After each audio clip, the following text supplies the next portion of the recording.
नमस्कार दोस्तों, स्वागत है आप सभी का प्योर ऑक्सफोर्ड के यूट्यूब प्लेटफॉर्म पे। आज की इस वीडियो में हम बात करेंगे कि पटना यूनिवर्सिटी में जो स्पॉट एडमिशन होने जा रहा है उसमें कौन कौन से रिक्वायर्ड डॉक्यूमेंट्स हैं। ये ऐसे डॉक्यूमेंट्स हैं जिनके बिना आपका एडमिशन पटना विश्वविद्यालय में स्पॉट एडमिशन में नहीं हो पाएगा। तो ये सभी डॉक्यूमेंट्स आपके पास होने 100% जरूरी है। अगर नहीं है तो ये डॉक्यूमेंट्स कोई और जो स्टूडेंट है वो प्रोवाइड करा देगा और आपको जो सीट मिलने वाला था आपको सिर्फ इस वजह से नहीं मिलेगा कि आपके पास एक कोई पार्टिकुलर डॉक्यूमेंट नहीं था। तो बहुत ही इंपॉर्टेंट है ये वीडियो सभी के लिए जो पटना यूनिवर्सिटी में एडमिशन लेना चाहते हैं। आपको बता दें कि पटना यूनिवर्सिटी में स्पॉट एडमिशन को लेकर के एक मीटिंग हुई थी वाइस चांसलर और डिफरेंट जो कॉलेजेस हैं उनके प्रिंसिपल्स के बीच में, और उस मीटिंग में जो है वो सभी कॉलेजेस को डायरेक्शन दे दिया गया है कि आपको किस तरीके से एडमिशन लेना है, किस तरीके से नहीं लेना है। अगले वीडियो में हम डिस्कस करेंगे कि स्पॉट एडमिशन की पूरी प्रक्रिया क्या होगी, प्रोसेस क्या होगा, वो नेक्स्ट वीडियो में डिस्कस करेंगे। इस वीडियो में हम लोग डिस्कस कर रहे हैं कि इंपॉर्टेंट जो डॉक्यूमेंट्स हैं वो कौन कौन से हैं स्पॉट एडमिशन के दौरान। अगर आप चैनल पर नए हैं तो तुरंत चैनल को सब्सक्राइब कर लीजिए ताकि पल पल की अपडेट जो है वो आपको इस चैनल के माध्यम से मिल सके।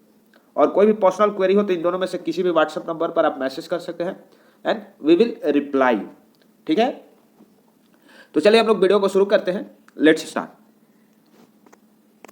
तो सबसे पहले तो मैं आपको 4 बेसिक चीजें बताऊंगा जो आपके पास होना बहुत ही इंपॉर्टेंट है। ये डॉक्यूमेंट्स नहीं है बट ये 4 चीजें जब आपने फॉर्म फिलअप करी होगी तो उस समय इसको ध्यान में रख के ही आपको फॉर्म फिलअप करना था।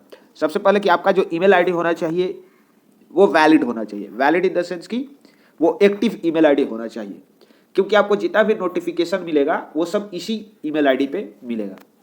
नेक्स्ट जो पॉइंट है वो है कि आपके पास एक एक्टिव मोबाइल नंबर होना चाहिए। ठीक है, आपको जो एक एक्टिव मोबाइल नंबर है वो देना होता है फॉर्म भरने के दौरान, ताकि कभी भी कोई भी इशू हो तो यूनिवर्सिटी आपसे कॉन्टैक्ट कर सके।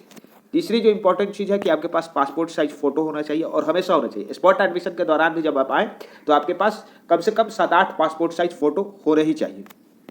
और चौथी चीज़ है कि आपका जो सिग्नेचर है वो होना चाहिए आपके पास। तो 4 चीज़ें जो बेसिक चीज़ें हैं वो आपके पास होनी चाहिए। अब हम लोग चलते हैं कि क्या क्या जो रिक्वायर्ड डॉक्यूमेंट्स है उस पर चलिए। तो चलिए हम लोग चलते हैं अब डॉक्यूमेंट्स की तरफ। देखिए, जो सबसे पहला इंपॉर्टेंट जो डॉक्यूमेंट है वो है आपका एप्लीकेशन फॉर्म। एप्लीकेशन फॉर्म जो है वो सबसे इंपॉर्टेंट डॉक्यूमेंट है। जब आपने फॉर्म भरा होगा तो उसी समय आपके पास ये होगा और इसकी 3-4 फोटो कॉपी आपके पास हमेशा होनी चाहिए। ठीक है, तो ये एक इंपॉर्टेंट डॉक्यूमेंट है जो स्पॉट एडमिशन के दौरान आपके पास होनी ही चाहिए।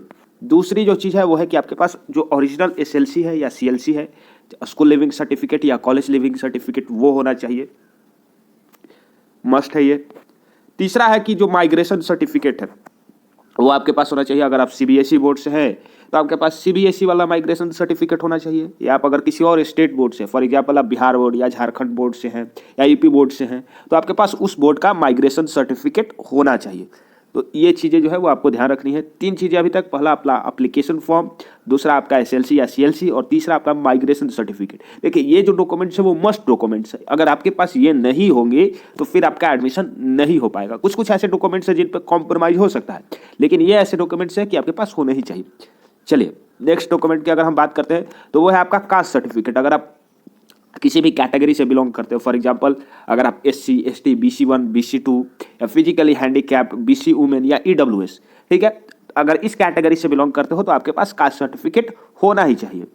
अगर आपके पास नहीं है तो यहाँ पर जनरल कैटेगरी के लिए कोई भी कास्ट सर्टिफिकेट की जरूरत नहीं है, बट अगर आप किसी कैटेगरी बेसिस पर एडमिशन लेना चाहते हो तो आपके पास होना चाहिए। और अधिकतर जो सीटें हैं स्पॉट एडमिशन में वो कैटेगरी में भी बची हुई है, तो इसको भी एक आपको ध्यान में लेके चलना है। और जिन्होंने मान लीजिए कि 2019 में एग्जाम दिया था और अब वो एडमिशन ले रहे हैं 2021 में, 2019 में उन्होंने किसका एग्जाम दिया था, तो 12th का एग्जाम दिया था, और अब वो 2021 में या वाला जो सेशन है 2021-24 उसमें एडमिशन लेना चाहते हैं, तो उनके पास ये गैप ईयर सर्टिफिकेट होना चाहिए। ये कहाँ बनेगा, तो आपके स्टेट में जो सिविल कोर्ट होगा वहाँ पे आप जाइए, 100 रुपया के आसपास आपसे लेंगे और आपको ये एफिडेविट, इसको आप एक तरह से बोल सकते हैं, जो गैप ईयर सर्टिफिकेट है वो आपको दे दिया जाता है। ठीक है, तो ये जो है ये 5 इंपॉर्टेंट डॉक्यूमेंट्स है। इसके अलावा और कौन कौन से डॉक्यूमेंट्स है चलिए उनको भी देख लेते हैं। देखिए, इसके अलावा अगर आपके पास रेसिडेंशियल प्रूफ है, आवासीय है, तो और अच्छी बात है।